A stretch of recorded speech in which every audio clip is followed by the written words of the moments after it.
name is Jason, and I live with my mom and little sister Emily in a peaceful town in Virginia.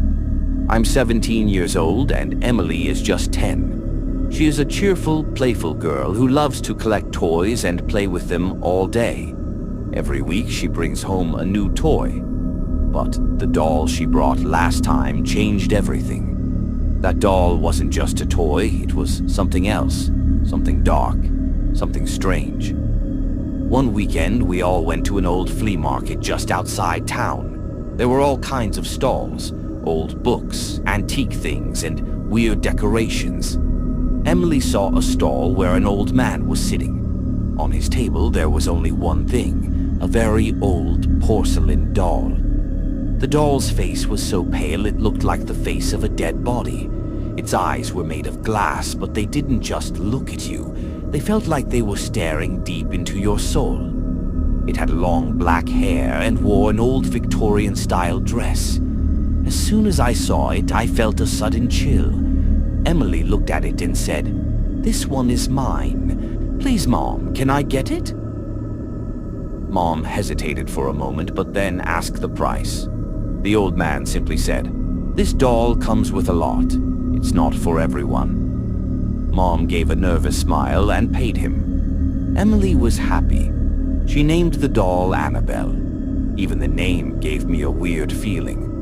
Emily put it in her bag, and we came home. That night, while I was in my room, Emily placed the doll on the chair next to her bed. When I passed her room, I saw the doll looking toward the window. But it didn't look like it was just staring outside. It felt like it was watching something. I joked, "That thing is creepy." "Aren't you scared of it?" Emily calmly said. "She likes me. She talks to me when you're not around." I thought she was just imagining things like most kids do, but I was wrong. In the next few days, strange things started happening. At night, we would hear soft footsteps in the hallway, even though everyone was asleep. Sometimes the kitchen faucet would turn on by itself, or the lights would start blinking. One time I saw Emily's toys arranged in a perfect circle, on top of the fridge. But the scariest thing was this. Every night, Annabelle was not in the same place we left her. One night I saw the doll, which was earlier on the chair, now sitting right next to Emily's pillow. I asked, "Did you move her here?" Emily shook her head and said, "No, she came here herself." I was starting to feel afraid. I told Mom, but she said kids often play pranks like this. But one night, Mom went to the kitchen and saw the faucet running. Then she heard someone whisper her name in a cold, soft voice. When she turned around, no one was there. Now, even Mom looked scared. She said maybe we should talk to a priest. But before that could happen, Emily started acting very differently. The happy little girl who laughed all the time was now always quiet. She would just sit with the doll and talk to it in whispers. One night, I was going to the bathroom and saw Emily standing in the hallway. It was 3 a.m. Her eyes were wide open, but she looked lifeless. I asked, "Emily, what are you doing here?" She quietly said, "She told me I have to go with her. She says I belong to her now." My body froze with fear. I took her back to bed, but I couldn't sleep at all. The next morning, I did something. While everyone was asleep, I took the doll and locked it inside a box in the attic. I made sure it was secure.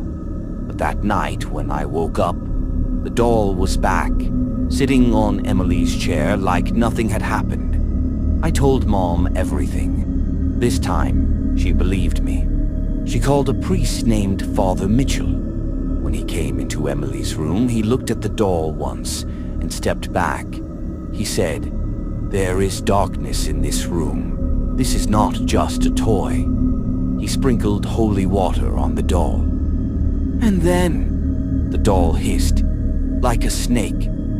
At that moment, Emily screamed loudly. Blood started coming from her nose.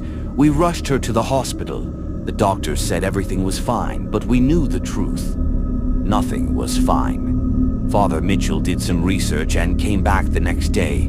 He told us a story. In 1922, there was a little girl named Eliza Holloway. She died at the age of 10. Her favorite doll was buried with her, but grave robbers dug up her grave and stole the doll. Since then, wherever that doll went, disaster followed. He showed us some old newspaper clippings.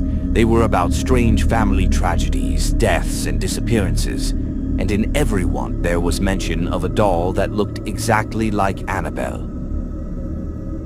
By now, Emily had started talking in her sleep.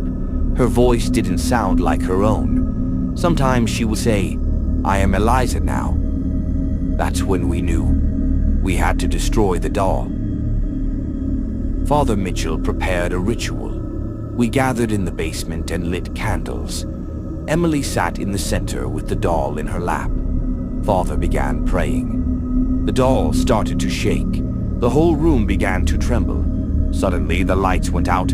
Complete darkness, then a terrible scream. But it wasn't human. It came from inside the doll. It was loud, sharp, and horrifying. Then, silence.